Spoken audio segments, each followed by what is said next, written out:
All right, let's talk about the press today. The press is one of the main lifts. Lots of people have rehabbed their shoulders with the press. Lots of people have recovered from surgery with the press. Lots of people have built big shoulders, big arms, big traps with the press. It's a really important lift, and I will show you how to do it. So as John takes his grip on the bar, you'll notice that his index finger is roughly in line with the tip of his shoulder. So that's where you want to start as your guide to make sure you have the correct grip width. And you'll also notice, high five the bar, John. You'll also notice that instead of his hands being straight, he turns his thumbs down just a hair, and that enables the barbell to sit in the heel of his palm so it's more secure in his grip.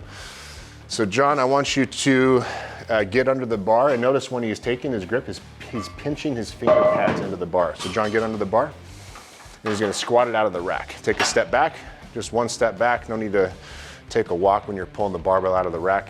And then I'm gonna check for a couple things. So since you're looking at the front, you can see that his forearms are vertical. John, widen your grip. So that's too wide, right? And then go super narrow. And that's too narrow. You can see that his arms are at an angle. So go to your normal grip.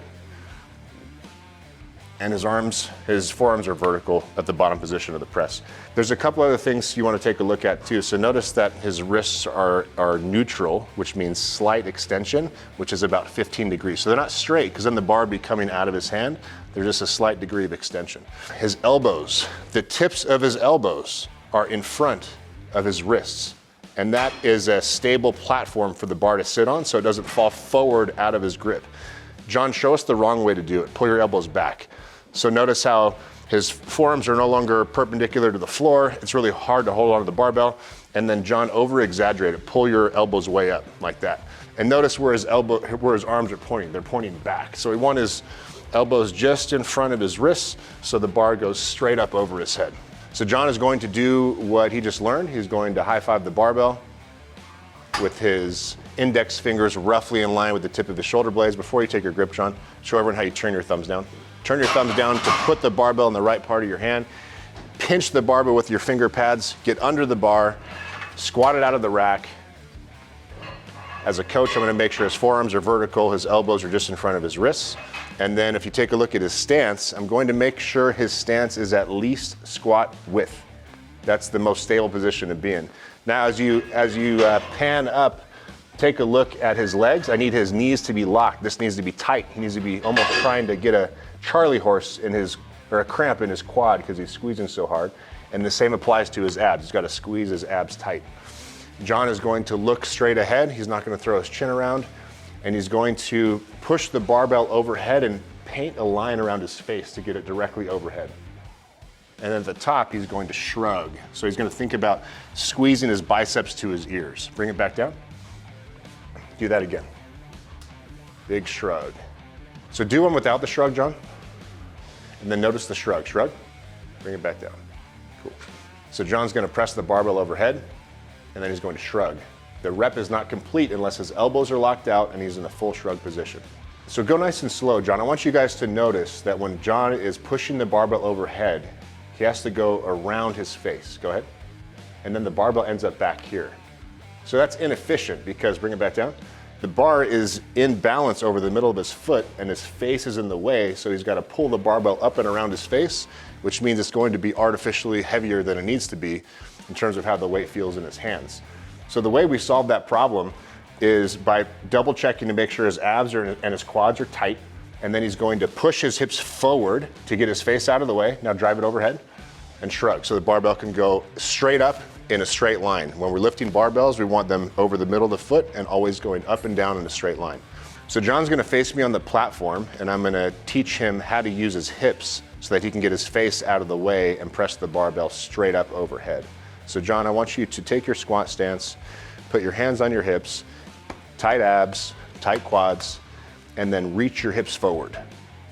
Good. And notice that John is not pulling his shoulders back. He's reaching his hips forward, which pulls his face out of the way. Notice the difference. So this is wrong, and this is correct. So this movement starts from the hips. So John, do that again. Good. If his abs and his quads are tight, when he pushes his hips forward, it's almost like pulling a bow and then they'll snap back into place. So that's actually gonna help John not only get his face out of the way to push the barbell overhead, but if he pushes his hips forward quickly enough, it's going to create a bounce from the bar in his hands, and he's going to be able to catch the upswing of that bounce and push the bar overhead.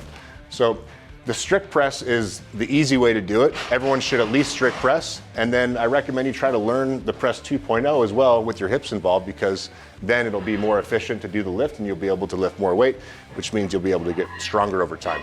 So John, show me tight abs, tight quads, and a fast hip bounce. Good, now show me with the barbell. Yep, and push it overhead. Good. So notice here, John, don't push it overhead, just the hip bounce. Notice the dip, do it again. Now push it overhead, he's gonna catch the dip. So it's a timing thing. John is not in lifting shoes, shame on you, John. But as with all of our lifts, he's in balance. So if you think about your foot like a race car, like the chassis of a vehicle, you've got 4 corners, right? There should be 25% of the weight distribution at each side or at each end of the foot. So from front to back, show me weight in toes, John. Show me weight in heels. And then from side to side. His weight needs to be planted and evenly distributed. When a barbell is loaded and on his back or in his hands and his feet have even weight distribution, he is in balance and he can lift the weight most efficiently.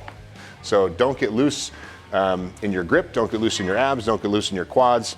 Everything's got to be tight. The press is a full body exercise, and that's why it's so valuable. So the press is one of the main lifts. You should be pressing, you should be benching, you should be deadlifting, you should be squatting, you should be power cleaning.